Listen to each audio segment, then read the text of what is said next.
Assalamualaikum warahmatullahi wabarakatuh. Halo teman-teman, ketemu lagi dengan kami untuk membahas salah satu materi dari mata kuliah data mining. Pada kesempatan kali ini kami akan membahas tentang agglomerative hierarchical clustering dengan metode average linkage. Adapun kami dari kelompok 7 kelas 4 ST1 beranggotakan Firdayanti Amir, Muhammad Yuti Pratama, dan Rifafni Eka Saputra. Pembahasan yang akan kami bawakan terdiri dari definisi clustering, agglomerative clustering, average linkage, dan terakhir sintaks ALF. Definisi clustering adalah salah satu metode unsupervised learning yang bertujuan untuk melakukan pengelompokan data berdasarkan kemiripan atau jarak antara data. Menurut Tan et al. Tahun 2006, dalam bukunya yang berjudul Introduction to Data Mining, metode clustering dibagi menjadi dua jenis, yaitu hierarchical clustering dan partitional clustering. Partitional clustering umumnya bertujuan untuk mengelompokkan data menjadi beberapa cluster yang lebih kecil. Sedangkan hierarchical clustering adalah pengelompokan data yang dilakukan dengan membuat suatu bagan hierarki atau dendrogram dengan tujuan menunjukkan kemiripan antar data. Secara umum, hierarchical clustering dibagi menjadi dua jenis, yaitu agglomeratif dan divisif. Adapun ilustrasinya adalah sebagai agglomeratif atau sering disebut Agnes dan divisif sering disebut Diana. Selanjutnya, agglomerative clustering. Agglomerative clustering biasa disebut juga sebagai agglomerative nesting atau Agnes, di mana cara kerja dalam melakukan pengelompokan data menggunakan bottom-up manner. Prosesnya dimulai dengan menganggap setiap data sebagai satu klaster kecil atau list yang hanya memiliki satu anggota saja. Lalu, pada tahap selanjutnya, dua klaster yang memiliki kemiripan akan dikelompokkan menjadi satu klaster yang lebih besar. Proses ini akan dilakukan terus-menerus hingga semua data menjadi klaster besar atau root. Dissimilarity measure. Metode penghitungan dissimilarity, jarak ukuran ketidakmiripan antar data yang sering digunakan adalah Euclidean distance dan Manhattan distance. Namun, bisa saja menggunakan pengukuran jarak lain bergantung pada data yang sedang kita analisis. Berikut ini beberapa linkage method yang sering digunakan pada agglomerative approach. Yang pertama, complete linkage atau maximum linkage, single linkage atau minimum linkage, average linkage, centroid linkage, dan yang terakhir ialah worst minimum variance. Namun, pada video kali ini kita hanya akan berfokus pada average linkage. Pengukuran dissimilarity atau jarak antar klaster dilakukan dengan mengukur terlebih dahulu jarak antar tiap observasi dari klaster yang berbeda pairwise distance.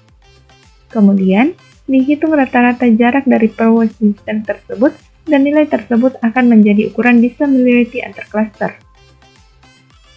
Dendrogram akan terbentuk dari klaster-klaster yang memiliki dissimilarity paling kecil.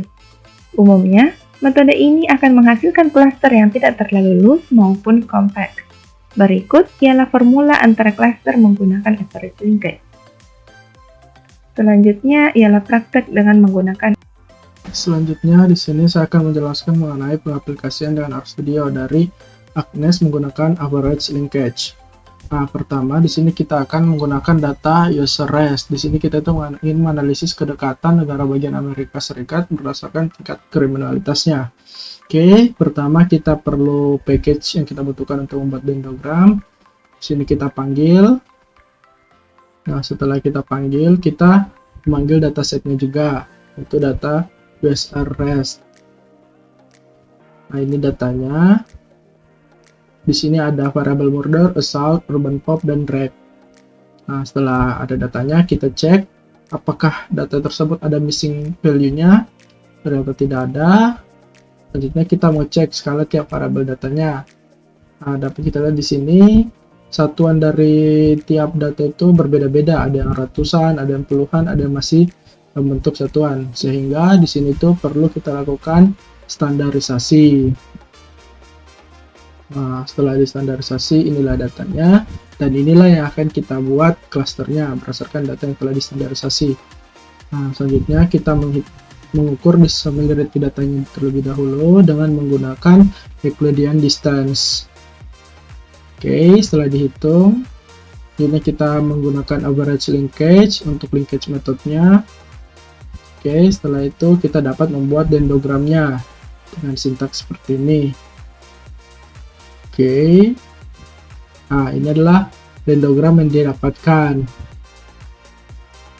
Oke, selanjutnya kita akan melakukan pemotongan terhadap dendrogram. Maksudnya pemotongan ini untuk membuat klasternya. Jadi misalnya kita ingin membuat 4 klaster, berarti kita potong di sini di 4 titik pemotongan. Begitu juga jika ingin membuat klaster yang lain. Nah, di sini sebagai contoh, di sini kita akan menggunakan 4 klaster. Jadi kita memotong di 4. Oke, nah di sini dapat kita lihat klaster yang terbentuk ada 4 dengan jumlah anggota masing-masing. Klaster 1 ada 7, klaster 2 ada 1, klaster 3 ada 12, dan klaster keempat ada 30 anggotanya. Nah, selanjutnya kita dapat memvisualisasinya agar terlihat lebih menarik dan lebih mudah dipahami. Oke. Nah, di sini adalah hasil visualisasinya. Nah, dapat kita lihat yang berwarna biru ini adalah klaster pertama, warna kuning klaster kedua, warna abu-abu klaster ketiga, dan warna merah adalah klaster keempat. Oke, nah setelah itu kita akan melakukan validasi klaster. Untuk validasi klaster ini kita menggunakan korelasi antara troubletic distance dengan jarak original tiap datanya. Nah, semakin kuat tingkat korelasinya, maka itu menunjukkan bahwa klaster ini semakin mempresentasikan tiap data yang kita miliki. Nah, di sini dapat kita lihat korelasinya cukup besar, yaitu 0,7, sehingga ini menunjukkan bahwa klasternya sudah baik untuk merepresentasikan tiap data yang kita miliki. Oke, sekian untuk penjelasan menggunakan RStudio dari Agnes menggunakan average linkage. Terima kasih, sekian dari penjelasan dari kami. Wassalamualaikum warahmatullahi wabarakatuh.